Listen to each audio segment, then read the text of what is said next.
Perkenalkan, nama saya Monique Aureliana Abolmen dari kelas A semester 4 Prodi Ekonomi Pembangunan NIM 19 100 145. Di sini saya akan menjelaskan tentang contoh konkret dari keunggulan absolut atau keunggulan mutlak dari Adam Smith dan keunggulan komparatif dari David Ricardo. Selamat menyaksikan. Keunggulan komparatif dan absolut adalah dua konsep keunggulan yang berbeda.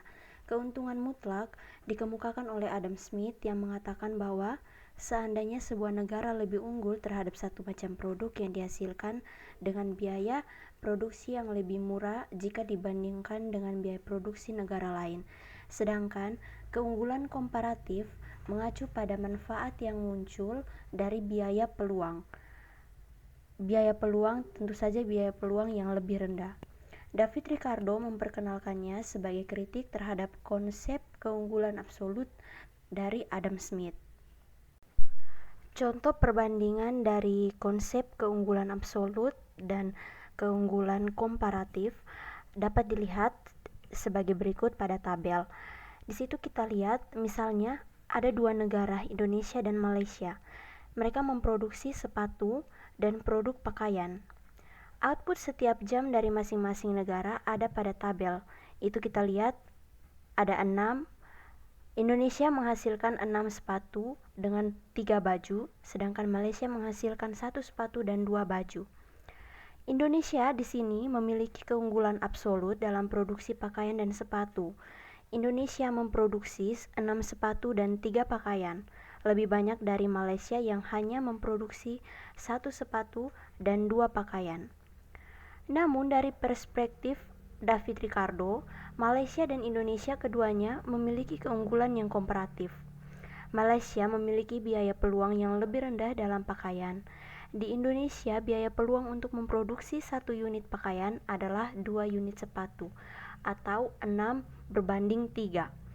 Tapi di Malaysia, biaya peluang untuk memproduksi 1 unit pakaian hanya 0,5 unit sepatu atau 1:2. Karena itu, Malaysia memiliki keunggulan komparatif dalam produksi pakaian. Sementara itu, untuk produksi sepatu, Indonesia memiliki keunggulan komparatif. Di sini kita lihat Indonesia dapat memproduksi 1 sepatu dengan biaya peluang 0,5 unit pakaian atau 3:6. Dan Malaysia memiliki biaya peluang 2 unit pakaian atau 2:1. Nah, dari penjelasan tabel di atas, implikasi untuk perdagangan internasional adalah Adam Smith di sini berpendapat bahwa suatu negara harus berspesialisasi dalam produk yang memiliki keunggulan absolut dengan menjual ke luar negeri. Kemudian, uang dapat digunakan untuk membeli produk yang tidak memiliki keunggulan absolut tersebut. Dalam contoh tadi, Indonesia tidak akan berdagang dengan Malaysia karena memiliki keunggulan absolut atas kedua produk.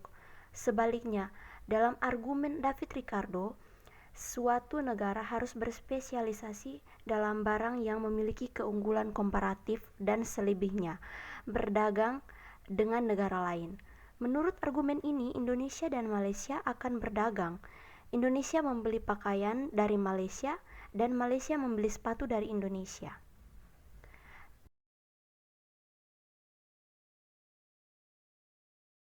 Oke teman-teman, tadi merupakan penjelasan singkat tentang contoh konkret keunggulan absolut dan keunggulan komparatif.